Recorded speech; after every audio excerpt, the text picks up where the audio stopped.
Hi, I'm Meagan Johnson, and this is another episode of Young Entrepreneurs, Profit versus Pitfalls. So I am super duper excited about the couple that we're about to talk to because it is a trifecta for me. A, it's a couple. I love talking to couples that are in business together because not only is it a partnership in business, it's a partnership in life. So we're going to hear about that. Two, their products, their company stems from a love of elephants. And you know me, I love all animals. And three, I've been using their products. I've been using their products for over a year. Every morning I have an intimate moment in my shower with their products. I didn't even know this, that they're young entrepreneurs. So I'm really excited to introduce Naomi Kadena. Naomi, did I say that last name right?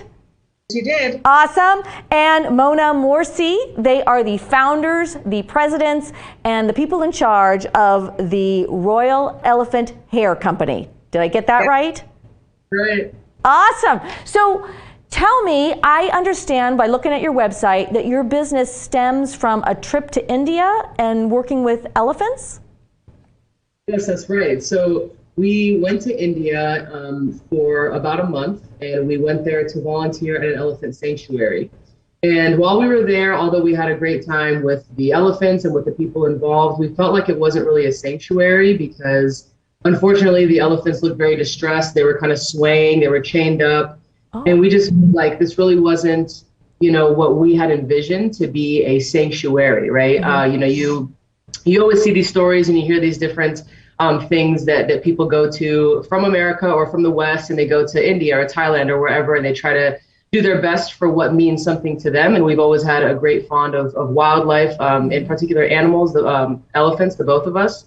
And so when we went, we were excited, but we didn't find what we hoped to. And so that wasn't what stemmed the shampoo and conditioner line, but we eventually were able to fuse the two and say, all right, well, we want to be able to give back to wildlife preservation and really creating a positive impact for these different forms of these different types of animals, and so yeah, that was kind of where we sort of got our motivation. And that's where the name, I assume, comes from. Yeah, because all animals should be treated like royalty. I like that. How we see it, especially the way that we saw those elephants being treated, they were really, it was really sort of distressing. What I thought was interesting, what I was reading up on your company, is that it really wasn't, as you said, a sanctuary, but more of an attraction to animals being used as an attraction to attract people. Was that correct? Yeah, for sure. Yeah. So I'm always intrigued when people start a product line. How do you know what to do? Like, how did you know where to go and what to do to create this line of hair products? I would say it kind of started from kind of a culmination of both of our backgrounds. I have been in the hair industry as a hairdresser for 17 years. Mona grew up in the cosmetic manufacturing side of the industry. Okay. And so when we met, we talked years before we even started to put anything into fruition, just about creating something that kind of blended both of our backgrounds, both of our areas of expertise, our passions. So that's kind of how it came from, two separate backgrounds to that.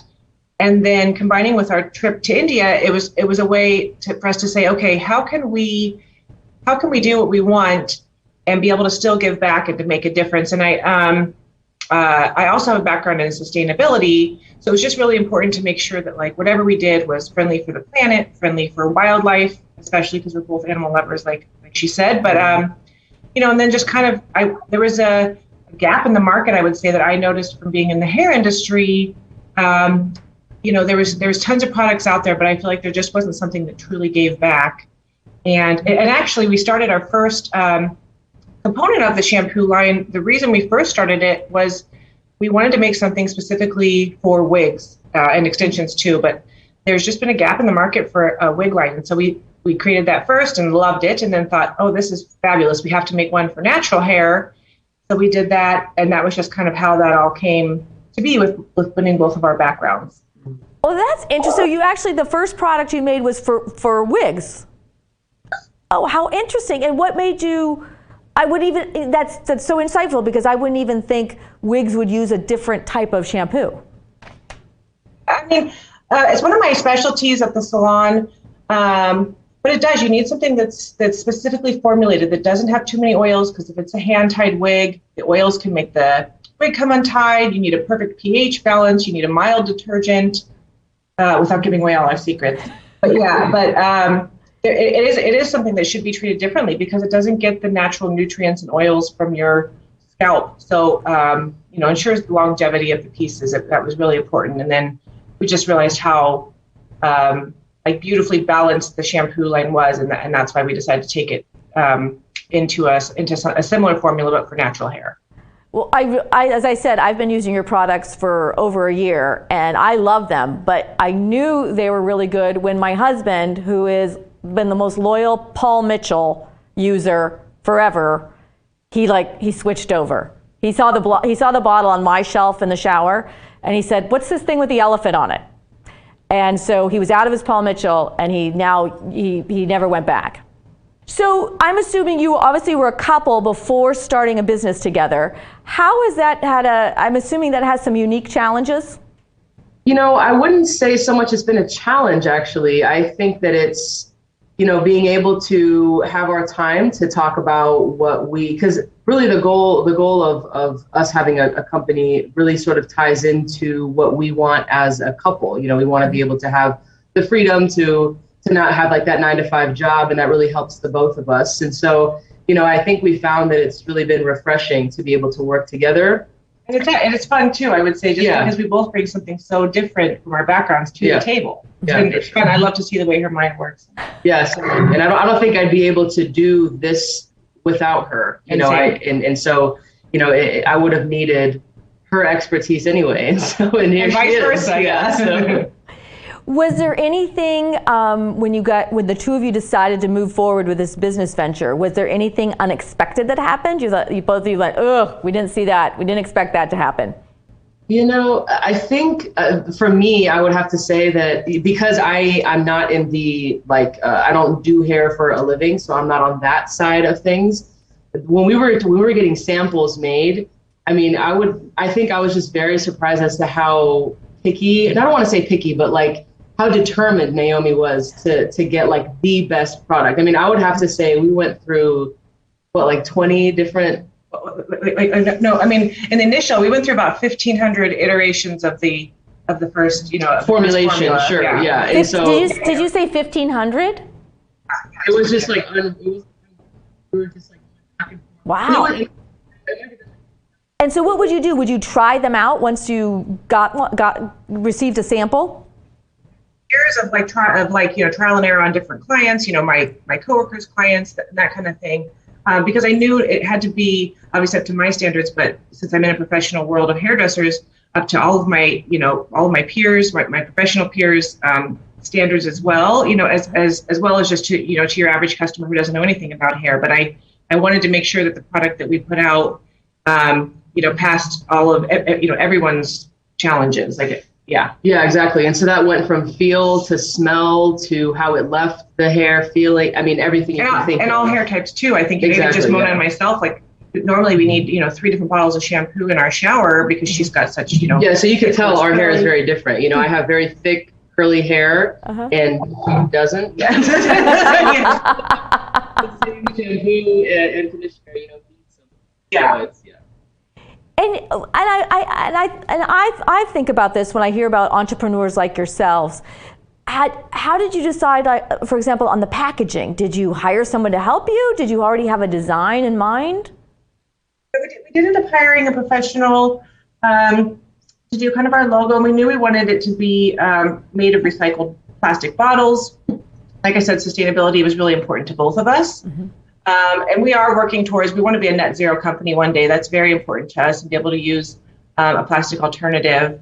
But yeah, we just wanted to make sure, we wanted kind of a sleek, sexy, gender neutral design, I think, because that's just how, we are kind of Mona brings more of an androgynous component, and I bring, a little more of an artistic component. And there's just a lot of diversity in us as a couple, and we wanted our brand to represent that as well. Yeah, exactly. And it was also, I think, the color, the fact that it was black, and for me, again, I'm not really looking at shampoos and conditioners all day, But from what I do see, whenever I go into see Naomi's salon or anything else, I don't see I haven't seen a lot of black. I see some, but for me, I think it was like she said, the more gender neutral. And then the design, we had a little bit of an idea, but then like she said, we did have someone help us go. And so you got the design, the packaging, and I like that I love the fact that on the bottle it says it's made from recycled plastic. Was that tricky to get a bottle that had been made from recycled plastic? That was really tricky. I mean, there are some available, there's more cost involved, and I would say a little bit fewer size and shape and color selections. But we didn't want something too abstract. I feel like, but it was definitely important that it was made of recycled plastic. That was like a absolute like a must-have kind of a option. Yeah, and it wasn't.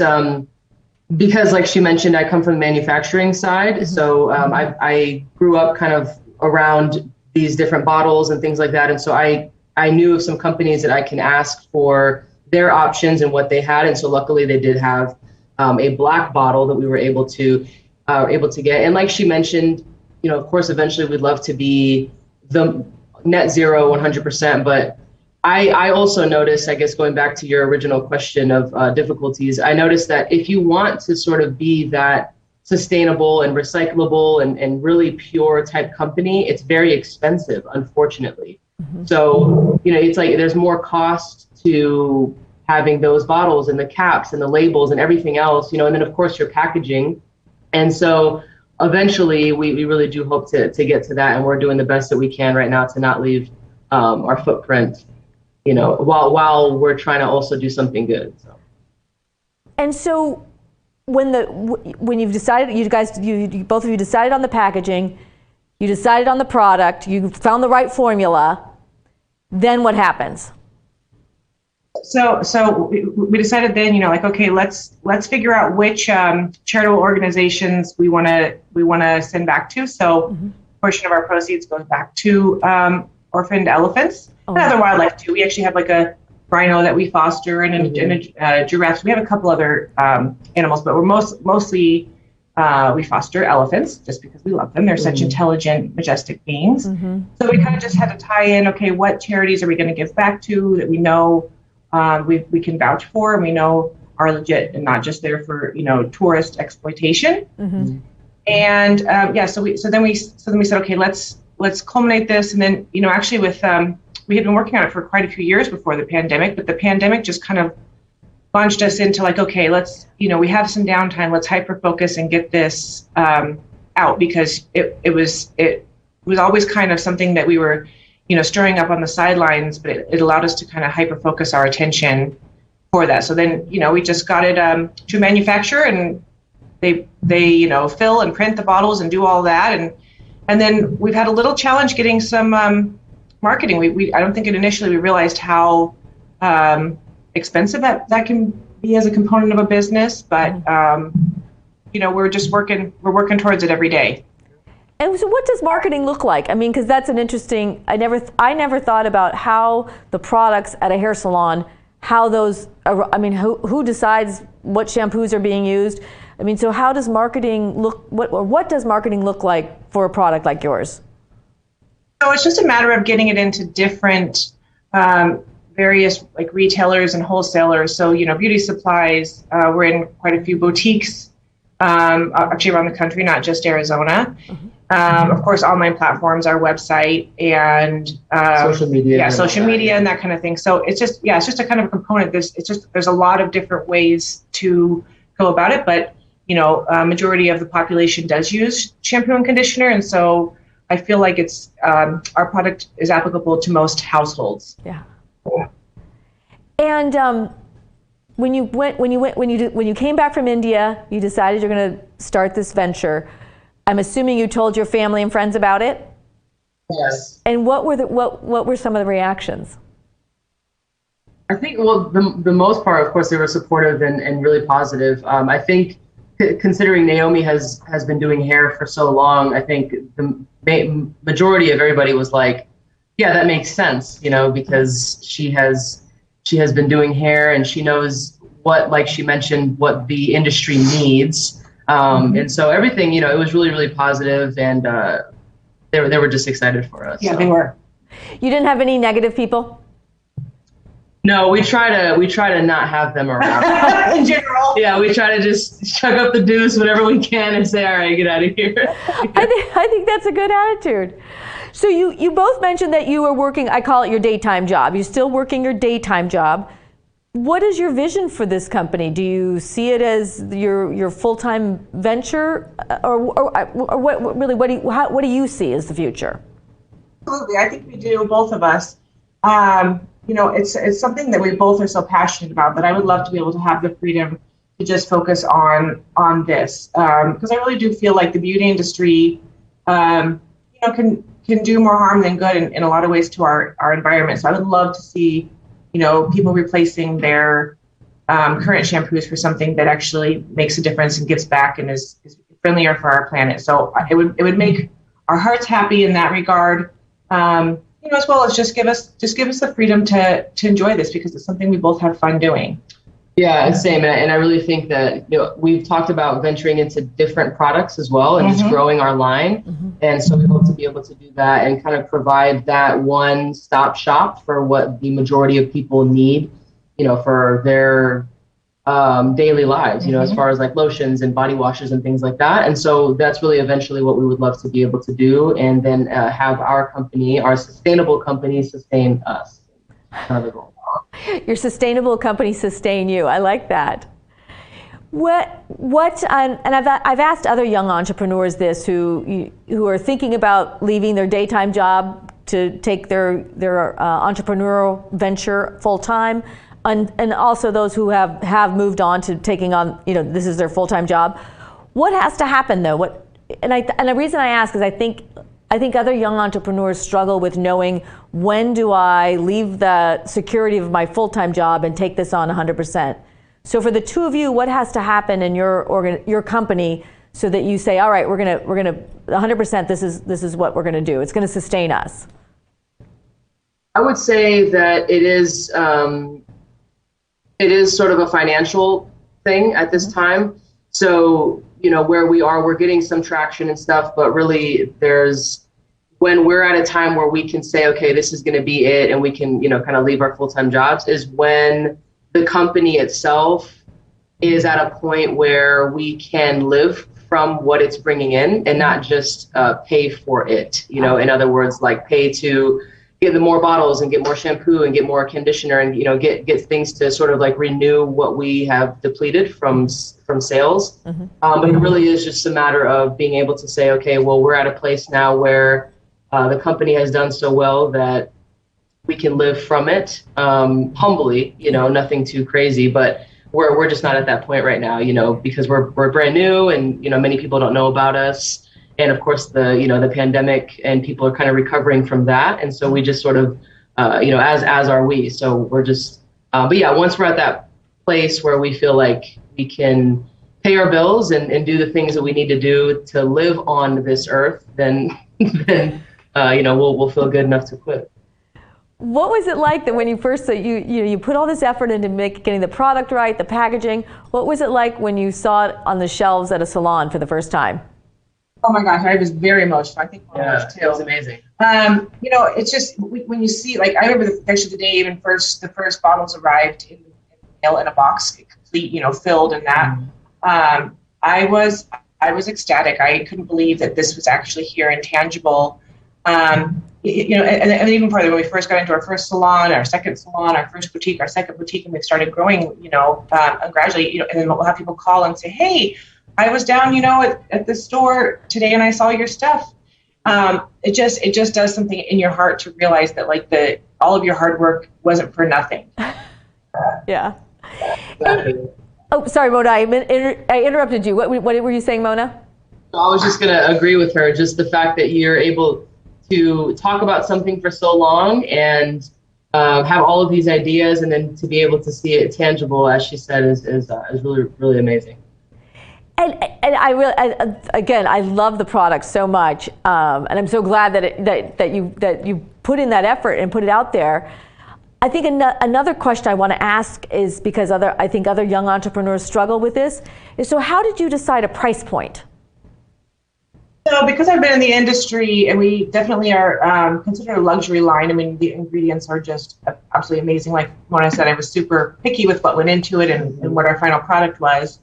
I did some research as to what other luxury lines are out there, what other ingredients are in those luxury lines, so that I know that we're up to par. And we actually ended up with something that I feel is above a lot of the other competitors in our opinion, because we source everything that we can, sustainably. We use, local companies for everything. We do a lot of, female-led businesses, like from our, web designer to our graphic designer to, our photographer for the products. All of that is other female entrepreneurs, because it's important to us. Mm-hmm.